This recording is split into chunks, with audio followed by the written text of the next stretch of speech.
kwenye Agano la Kale pote Yesu alipojitokeza, alijitokeza na wokovu. Haleluya. Sasa ukisikia hapa anasema mimi ndimi nuru, ametumia neno pale mwanga wa ulimwengu. Anayenifuata mimi atapata mwanga wa uzima. Tunapoita watu wampokee Yesu, hatuiti wito wa watu kupiga hatua mbele kuja kujiunga kwenye Ukristo. Tunawaita watu kumkubali mwenye hatima ya maisha yao. Kama ingelikuwa ni rahisi tu kwamba Yesu tu na Ukristo ni kama dini nyingine, tusingehangaika kupoteza huu muda. Asingelihangaika Petro kukubali kutundikwa msalabani kichwa chini miguu juu kwa sababu tu ya dini fulani tu hivi. Ukristo ni zaidi ya dini. Haleluya. Nilikuwa naangalia takwimu hapa, sikiliza uweze kuona jambo la kushangaza sana. Dunia nzima Ukristo una waumini bilioni 2, inakadiriwa bilioni 2.4, ambayo ni sawa na asilimia 28. Asilimia 31 ya wakazi wote wa dunia. Uislamu unafuata kwa asilimia 2, kwa bilioni 2 ambao ni kama asilimia 25, ikifuatiwa na Uhindu ikiwa na watu 1.2 bilioni sawa na asilimia 14.9. Nimekutajia hizi chache, pamoja na kwamba Uislamu ndio dini inayokuwa kwa kasi kuliko zote, lakini bado kwa idadi haijafikia Ukristo. Familia moja wakahamia Bagamoyo. Mtoto anatoka shule. Wakati huo kulikuwa na shida za utekaji, watoto wanapotea sana. Kale katoto kakapotea katika mazingira tata. Kalipewa kwa mujibu wa maelezo yake baadaye, kalipewa lift na mtu na akamtaja kwa jina fulani, njoo. Akaingia kwenye gari. Kuingia kwenye gari kakapewa pipi. Baada ile pipi kakalala usingizi. Ile dawa imekuja kukata kapo porini. Kanavyosimulia kenyewe kanasema kameamka kakamuona baba mmoja amekaa kwenye kiti, amevaa nguo nyeupe na nyekundu na amejipaka marangi meupe usoni. Anasema anamsikia yule baba anaongea na hao watu, akamwambia ndio huyu mmemleta? Anasema kaliofungua macho kakakumbuka zile movie za Kinigeria. Kanasimulia kenyewe. Sasa kanasema moyo mama yake, mama, nikakumbuka mchungaji Mbaga alikuja kwenye uamsho akatufundisha kwamba hata kama tukisahau vitu vyote kuomba kwa sababu ya woga, tukikumbuka tu jina la Yesu yatosha. Unajua mtoto anatamka kwa imani, sio kwa taratibu za kidini. Kenye kana imani kweli kweli. Kwa hiyo kanasema nilivyomwona tu yule mtu nikaogopa, ila nikasema Yesu nisaidie. Anasema baada ya hapo nilisikia watu wakikimbia. Ilibidi nifunge safari baada ya kusimulia hii story, nikaenda nyumbani kwao nikasikilize mimi mwenyewe.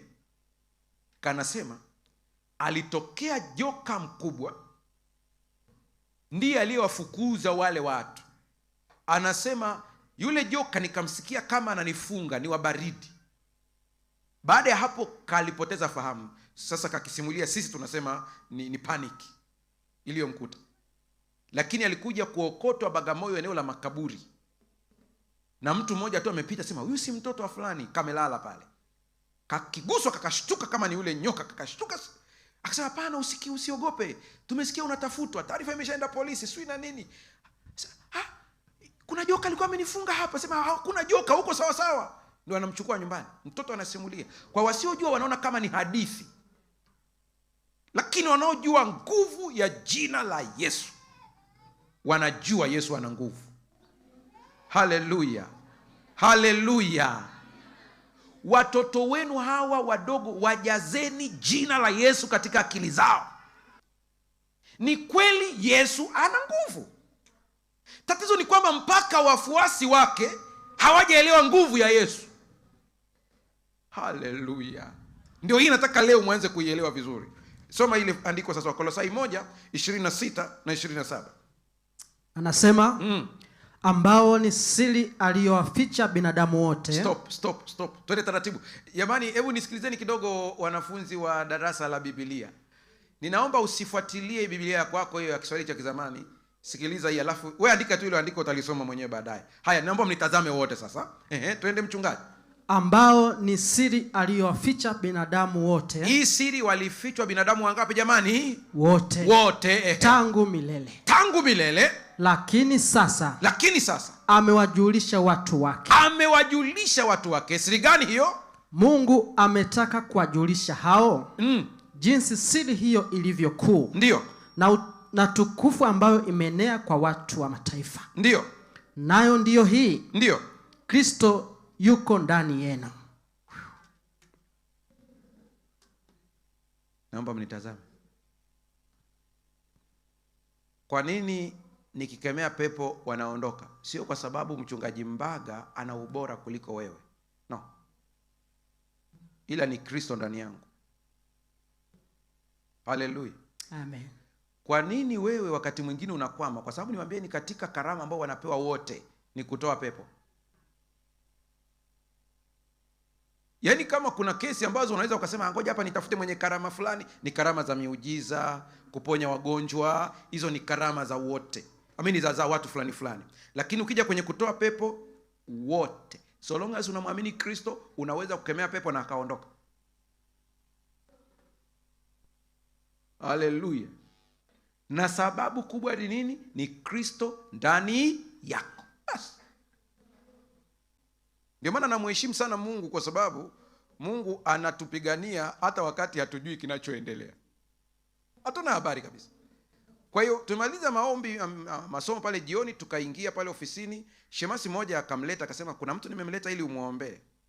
Alivyokuja pale na yule shemasi, tukaanza kuomba. Yule mtu akasema pastor, ngoja nikwambie ukweli. Huyu amenileta, lakini mimi kwa kweli nilikuja kukushambulia.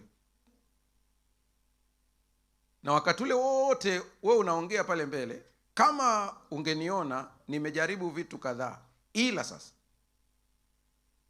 Alisema tu ila sasa. Akashindwa kuendelea kuongea. Nikamwambia malizia. Asema waambie kwanza hao watu wako wapunguze kunichapa. Sasa shemasi naye anatazama, watu gani? Nami nikamwambia watu gani wanaokuchapa? Anasema hao hapo wananichapa tena kwa moto. Basi nikamwambia, nikaongea tu hivi kwamba punguzeni tupate story vizuri.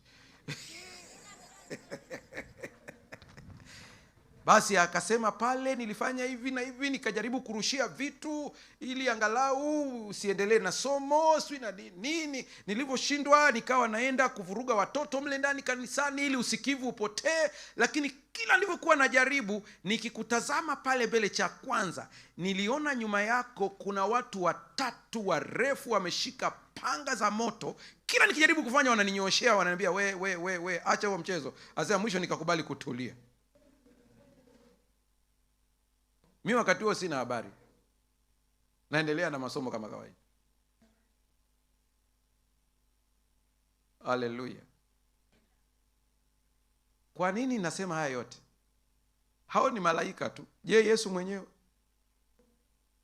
Ndio maana hata watu wakiombea, wanakemea pepo, wanaomba Mungu tushushie Gabrieli. Wanaambia, hivi mnamjua Gabrieli nyinyi? Gabrieli ashuki kwenye vitu vidogo.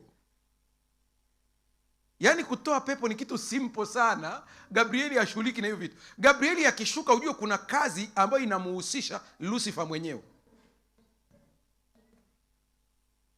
Haleluya. Sasa Pastor Mbaga, unamaanisha nini? Ili jina la Yesu msilichukulie simple. Daktari mmoja ambaye nimemsema kwenu mara kadhaa, yuko pale Muhimbili, ni mtaalamu wa wanawake, mcha Mungu. Kuna operation moja ngumu ilikuwa wanaifanya ya mwanamama. Anasema ile operation chances za huyu mtu kupona ilikuwa ni ndogo sana. Yeye ndiye mcha Mungu peke yake, hao wengine wote hawaamini ya mambo. Anasema usiku, operation ni kesho, jopo la wataalamu limekaa. Sasa tufanyie kesho. Wamesaini kila kitu. Lakini anasema hatujui atapona ila tufanye tu. Yule dokta ananiambia, anasema, pasta, mi nakusikiliza sana. Anasema usiku saa 9 usingizi ukakata. Anasema nikakumbuka maneno uliyosema kwamba ukikosa usingizi acha kuperuzi simu, ongea na Mungu. Anasema nikaamka ile saa 9 nikamwambia Mungu, kesho tuna operation, ni ngumu, tunafanya tu ili tufanyeje sasa, lakini najua katika mikono yako kuna hekima, nipe mbinu. Anasema baada ya kusema yale, anasema pasta, nikashikwa na usingizi usiku. Akaota chumba cha operation, akaota na watu waliokuwa nao, anaota mpaka wanampasua yule mama tumbo. Anasema damu ikaruka nyingi. Anasema pale pale kwenye ile ndoto sasa anasikia sauti inamwambia, mwambie fulani afunge mshipa mpaka mtakapomaliza.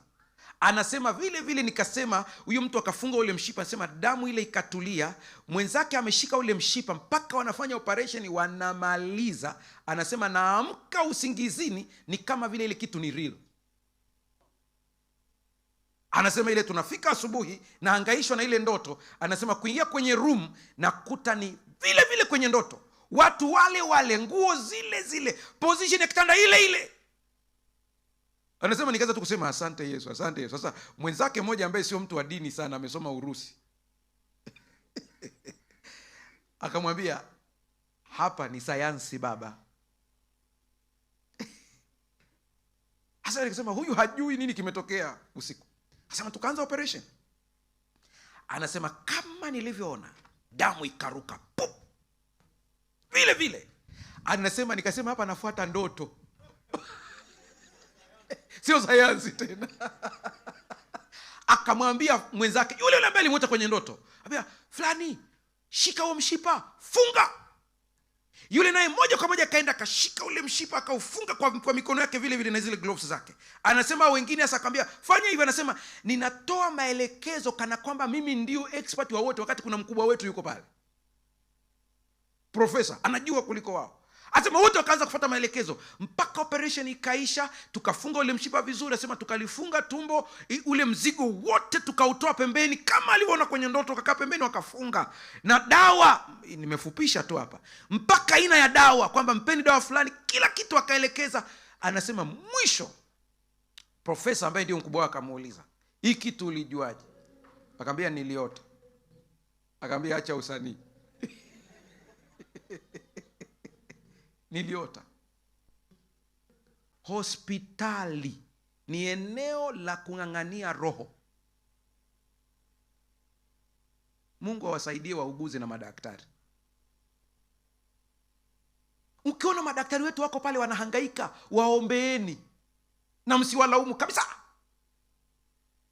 Hawa watu msiwalaumu. Kuna saa kibinadamu tunawalaumu, lakini mimi nawahurumia mno, wanapambana. Hebu fikiria, daktari yuko pale anafanya operation, anamsaidia mgonjwa, lakini mgonjwa naye anashambuliwa na nguvu za giza, zinataka kumuua. Kwa hiyo ili ziweze kummaliza huyu, inabidi zimwataki na dokta. Mungu atusaidie sana.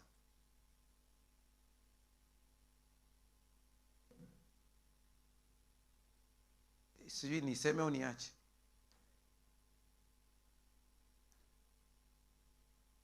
Muuguzi mmoja ambaye Mungu ameshamfungua, anasema kwa sababu ameshafunguliwa, alikuja akaniambia, pasta, kuna kitu unavyofundisha ni kama akili yangu inafunguka hivi. Nikamwambia kitu gani? Anasema kuna matukio yananikuta kazini sio ya kawaida. Nikamwambia yapi? Anasema siku nikiwa zamu kwenye uzalishaji, ni lazima kama hafi mtoto atakufa mama. Kwa hiyo unafanya. Asema ndio nimekuja kushtuka sasa hivi, kitu sio cha kawaida.